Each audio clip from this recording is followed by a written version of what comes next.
என் நெஞ்சில் குடியிருக்கும் என்னுடைய தோழர்களுக்கும் தோழிகளுக்கும் என்னுடைய வணக்கம். வணக்கம் வணக்கம்.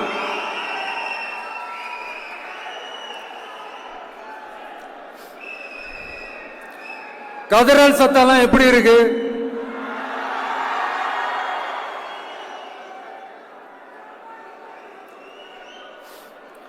தமிழுக்கு அமுதென்று பேர், அந்த தமிழ் இன்ப தமிழங்கள் உயிருக்கு நேர். இன்னைக்கு தமிழ்நாடு இருக்கிற சூழல்ல நாம் ஒரு புதிய வரலாற்றை படைப்பதற்கு தயாராக வேண்டிய அவசியத்தை நீங்க எல்லாருமே நல்லா புரிஞ்சு வச்சிட்டு இருப்பீங்கன்னு நான் நம்புறேன். அரசியல்னா என்னங்க? ஒவ்வொரு குடும்பமும் நல்லா வாழணும்னு நினைக்கிறது அரசியலா? இல்ல ஒரே ஒரு குடும்பம் மட்டும் தமிழ்நாட்டை சொரண்டி நல்லா வாழணும்னு நினைக்கிறது அரசியலா? நீங்களே சொல்லுங்க, எது அரசியல்? எல்லாருக்கும் நல்லது நடக்கிறது தானே அரசியல். அதுதான் நம்ம அரசியலும். காட்சிக்கு திராவிடம், ஆட்சிக்கு திராவிட மாடல்னு தினம் தினம் மக்கள் பிரச்சனைகளை மடைமாற்றி மக்கள் விரோத ஆட்சியை மன்னராட்சி போன்று நடத்துற இவங்க, நமக்கு எதிராக இவங்க பண்ற செயல்கள் ஒன்னா ரெண்டாங்க. மாநாட்டில் ஆரம்பிச்சதுங்க. மாநாட்டில் ஆரம்பிச்சு அதுக்கப்புறமா நான் கலந்துகிட்ட அந்த புத்தக வெளியீட்டு விழா, நான் பறந்து போன அன்னைக்கு நம்மளுடைய 2ஆம் ஆண்டு துவக்க விழா அன்னைக்கெல்லாம் சிட்டிக்குள்ள எந்த ஹாலும் எந்த கல்யாண மண்டபம் கொடுத்துடக்கூடாதுன்னு அங்க போய் மகாபலிபுரத்தில் போய் அந்த ஃபங்க்ஷனை பண்றோம். ஏன் இன்னைக்கு பொதுக்குழு வரைக்கும் எங்கெல்லாம் எப்படியெல்லாம் தடைகள்?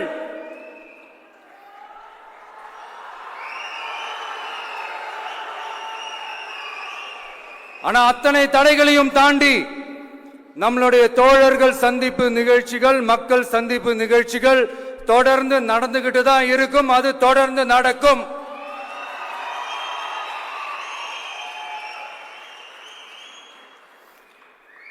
நம்மளுடைய தோழர்கள் அர்ஜுன் பிரதர், நிர்மல் குமார் பிரதர், நம்ம ரமேஷ் பிரதர், இவங்கெல்லாம் போட்டு அடி அடி நடிக்கிறாங்க. நாமளும் அதே மாதிரி அடிக்கணுமான்னு மனசுக்குள்ள ஒரு யோசனையா தான் இருக்கு.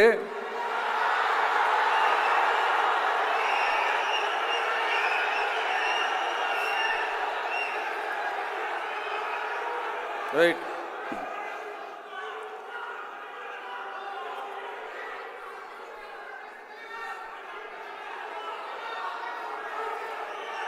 ஓகே, ரைட், புரிஞ்சிச்சு.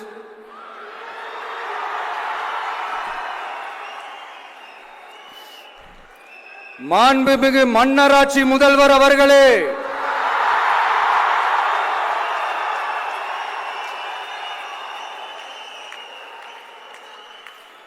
மாண்புமிகு திரு முத்துவேல் கருணாநிதி ஸ்டாலின் அவர்களே,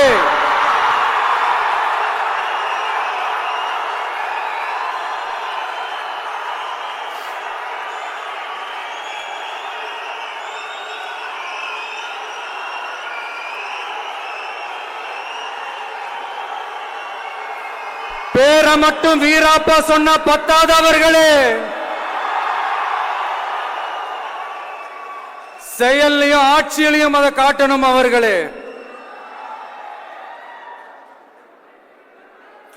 ஒன்றியத்தில் பாஜக ஆட்சியை ஒரு பாசிச ஆட்சின்னு அடிக்கடி அறைகூவல் விடுத்துவிட்டு இங்க நீங்க பண்ற ஆட்சி மட்டும் என்னவா? அதுக்கு கொஞ்சம் கூட குறைவில்லாத அதே பாசிச ஆட்சி தானே. ஒரு கட்சி தலைவனா ஜனநாயக முறைப்படி என் கழக தோழர்களையும் என் நாட்டு மக்களையும் பார்க்கறதுக்கோ சந்திக்கிறதுக்கோ தடை போடுறதுக்கு நீங்க யாருங்க?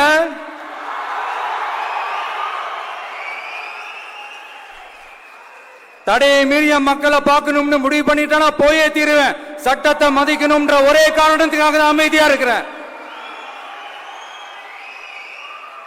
நேத்து வந்தவெல்லாம் முதலமைச்சர் ஆகணும்னு கனவு காண்றான்னு சொல்றீங்க. அது நடக்கவே நடக்காதுன்னு சொல்றீங்க. அப்புறம் ஏங்க எந்த கட்சிக்கும் இல்லாத நெருக்கடியை தமிழக வெற்றி கழகத்துக்கு மட்டும் போட்டுக்கிட்டே இருக்கிறீங்க?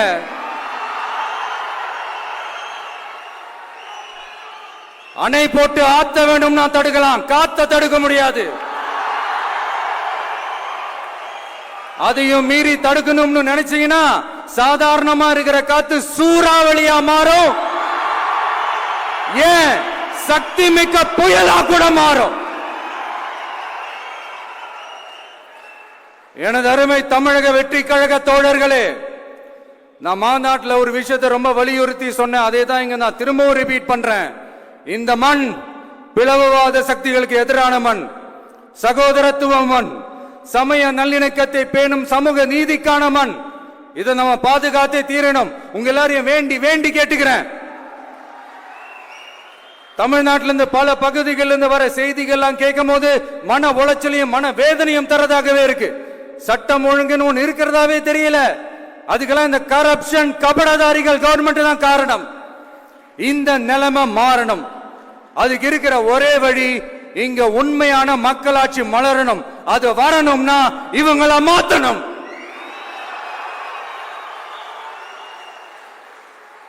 அதுக்கு என்ன வழி? அதுக்கு நாம என்ன செய்ய போறோம்? நம்மளுடைய தோழர்கள் டெய்லி மக்களை போய் பாருங்க, அவங்களோட பேசுங்க, ஒவ்வொரு தெருவுக்கும் போங்க, ஒவ்வொரு வீட்டுக்கும் போங்க, அவங்களோட பிரச்சனைகள் என்னன்னு கேளுங்க, அதை தீர்க்கிறதுக்கு என்ன வழின்னு யோசிங்க. அப்பதான் அவங்களுக்கு நம்ம மேல ஒரு நம்பிக்கை வரும். அப்படி ஒரு ஆழமான நம்பிக்கையை விதைச்சிட்டு அதுக்கப்புறமா நிமிந்து பாருங்க. ஒவ்வொரு வீட்டோட உச்சிலையும் தமிழக வெற்றி கழகத்தோட இரட்டை போர் யானை வாகை மலர் கொடி தானா பறக்கும், தானா பறக்கும்.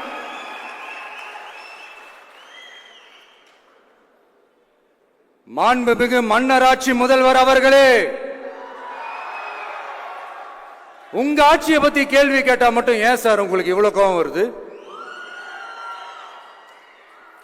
நீங்க ஒழுங்கா ஆட்சி நடத்திருந்தீங்கன்னா பெண்கள் பாதுகாப்பு ஒழுங்கா இருந்திருக்கும், சட்டம் ஒழுங்கு சரியா இருந்திருக்கும். பச்சை பிள்ளைங்க, படிக்கிற பிள்ளைங்க, சின்ன பொண்ணுங்க, வீட்டுல இருக்கிற பொண்ணுங்க, வேலைக்கு போற பொண்ணுங்கன்னு இவங்க எல்லாருக்கும் நடக்கிற கொடுமைகளை சொல்ல முடியல சார்.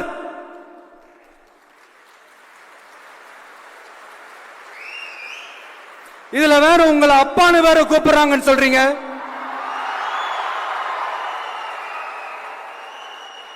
தினம் தினம் உங்களுடைய இந்த கொடுமைகளை அனுபவிச்சுட்டு இருக்கிற என்னுடைய சகோதரிகளான தமிழ்நாட்டு பெண்கள் தான் உங்களுடைய அரசியலுக்கு ஒரு முடிவு கட்ட போறாங்க, உங்களுடைய ஆட்சிக்கு ஒரு முடிவு கட்ட போறாங்க, உங்களுடைய இந்த அரசியல் வாழ்க்கைக்கு ஒரு முடிவு கட்ட போறாங்க. சரி, பெண்களோட லைஃப் தான் இப்படி போராட்டமா இருக்குன்னு பார்த்தா இங்க எத்தனை போராட்டங்கள்? பரந்தூர் போராட்டம், அரசு ஊழியர்கள் ஆசிரியர்கள் போராட்டம், போதைப் பொருள் எதிர்ப்பு போராட்டம், வரி உயர்வு போராட்டம், மீனவர்கள் போராட்டம், போக்குவரத்து ஊழியர்கள் போராட்டம், சாதிவாரி கணக்கெடுப்பு போராட்டம், சாம்சங் தொழிலாளர்கள், டங்ஸ்டன், விவசாயிகள் போராட்டம், மின்கட்டண உயர்வு எதிர்ப்பு போராட்டம், இஸ்லாமிய அமைப்புகள், செவிலியர்கள், மருத்துவர்கள், இந்த மாதிரி போராட்டங்கள். இதெல்லாம் சும்மா சாம்பிள் தான். இது இன்னும் சொல்லிட்டே போலாம், இந்த நாள் பத்தாது. ஆனா இந்த எல்லா போராட்டங்களுக்கும் தமிழக வெற்றி கழகம் கூட நிற்கும்.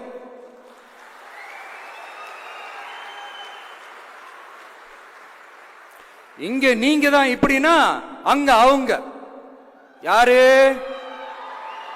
உங்க சீக்ரெட் ஓனர். அவங்க உங்களுக்கும் மேல மாண்புமிகு திரு மோடிஜி அவர்களே,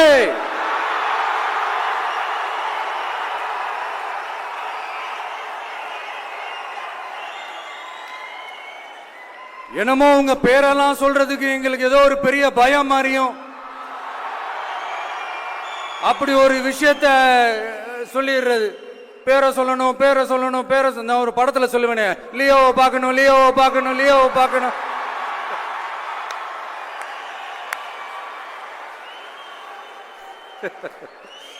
இல்ல இல்ல, சத்தியமா அப்படிதாங்க இருக்கு.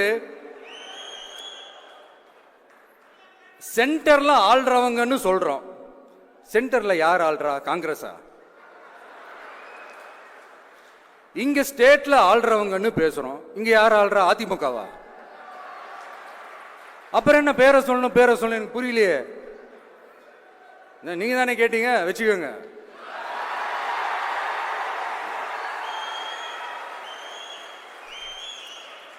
ஓட்டுக்காக காங்கிரஸ் கூட தேர்தல் கூட்டணி, கொள்ளையடிக்கிறதுக்காக உங்களோட அதாவது பாஜகவோட மறைமுக அரசியல் கூட்டணி,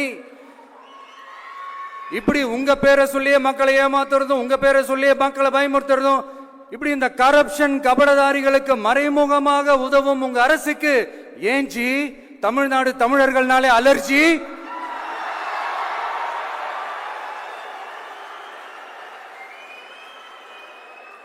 தமிழ்நாட்டில இருந்து வர ஜிஎஸ்டியே கரெக்டா வாங்கிக்கிறீங்க, ஆனா தமிழ்நாட்டுக்கு பட்ஜெட்ல நிதி ஒதுக்க மாட்டேங்கிறீங்க. இங்க படிக்கிற நம்ம பிள்ளைங்களோட படிப்புக்கு நிதி ஒதுக்க மாட்டேங்கிறீங்க, ஆனா மும்மொழி கொள்கையை திணிக்கிறீங்க. டீலிமிட்டேஷன் என்ற பேர்ல தமிழ்நாட்டோட பார்லிமெண்ட் சீட்ஸ்லயும் கை வைக்க பாக்குறீங்க. ஒரே நாடு ஒரே தேர்தல் நீங்க ஸ்டார்ட் பண்ணப்பவே புரிஞ்சிருச்சு பிரதமர் சார் உங்க பிளான் என்னன்னு, எங்கெல்லாம் எப்படி எல்லாம் எந்த திசைகள் எல்லாம் இந்த நாட்டை கொண்டு போலாம்னு. சார் உங்ககிட்ட நாங்க சொல்லிக்கிறதெல்லாம் தமிழ்நாட்டை கொஞ்சம் கேர்ஃபுல்லா ஹேண்டில் பண்ணுங்க சார்.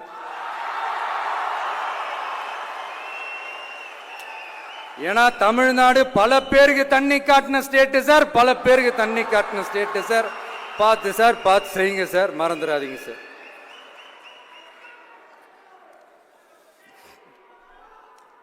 தமிழ்நாட்டு மக்களுக்கு இன்னைக்கு இந்த பொதுக்குழு வழியா ஒரு உத்தரவாதத்தை நாம கொடுக்க போறோம்.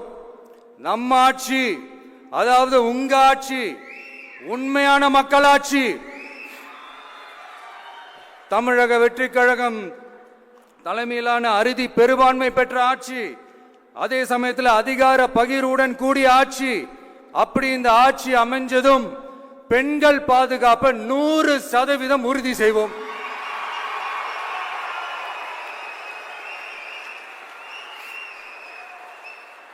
சட்டம் ஒழுங்கு ரொம்ப முறையா ஸ்ட்ரிக்டா வச்சிருப்போம். கல்வி, சுகாதாரம், மருத்துவம்னு அத்தனையிலையும் ரொம்பவே கவனம் செலுத்துவோம். அதுவும் எல்லாருக்கும் ஈஸியா ஈக்குவலா கிடைக்கிற மாதிரி செய்யறது தான் நம்ம டார்கெட்.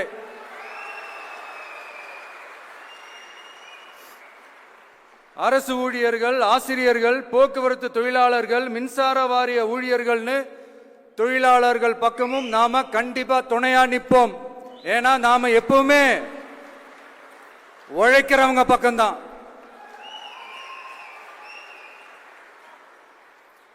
நம்ம தமிழ்நாடு விவசாய பூமி, இயற்கை வளங்கள் நிறைந்த மண்.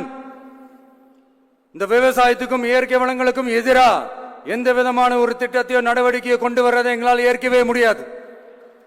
எங்க மண்ணை மக்களை பாதிக்கிற மாதிரி திட்டங்களை தயவு செஞ்சு செயல்படுத்தாதீங்க, அதை நாங்கள் எதிர்க்கவே செய்வோம்.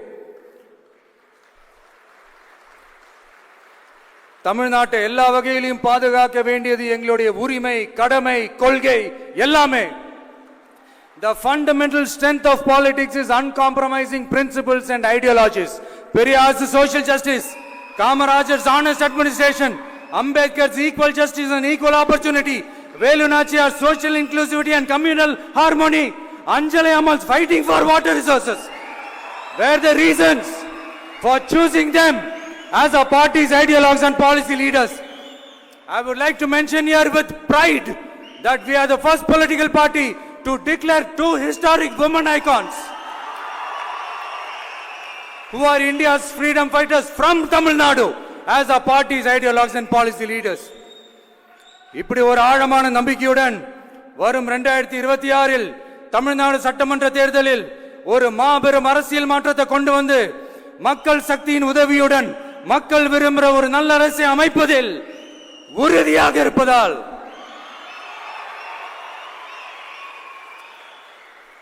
அதை தடுக்கிறதுக்குன்னு சில பேர் பகல் கனவு காண்பார்கள் இல்லையா? அவங்க எல்லாருக்குமே சொல்லிக்கிறது ஒண்ணுதான், காற்று, மழை, வெயில், இயற்கையை யாரால் கட்டுப்படுத்த முடியும்? யாரால் தடுக்க முடியும்? இவை எல்லாம் கடவுளால் உருவாக்கப்பட்டவை. அப்படிதான் எம் மக்களுக்கான அரசியலையும் யாராலும் தடுக்க முடியாது. அரசியல் சூறாவளியையும் தேர்தல் சுனாமியையும் தடுப்பார் எவர். அப்படிதான் எம் மக்களுக்கான அரசியலையும் அந்த வெற்றியையும் யாராலும் தடுக்க முடியாது. அப்படி தடுக்கணும்னு நினைக்கிறவங்களோட கனவு ஒரு நாளும் மெய்ப்படாது. Before concluding my speech, few words from William Blake. Men may come, men may go, but I go on forever.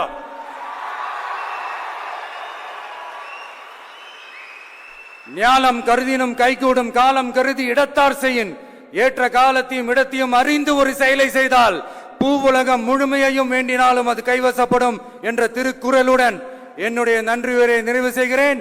பார்த்துக்கிட்டே இருங்க. அடுத்த வருஷம் இதுவரைக்கும் தமிழ்நாடு சந்திக்காத ஒரு வித்தியாசமான ஒரு தேர்தலை சந்திக்கும்.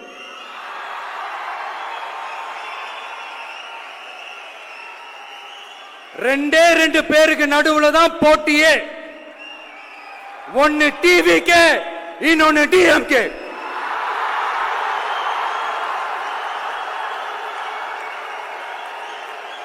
கான்பிடண்டா இருங்க, நல்லதே நடக்கும், வெற்றி நிச்சயம். மீண்டும் சந்திக்கும் வரை நன்றி, வணக்கம்.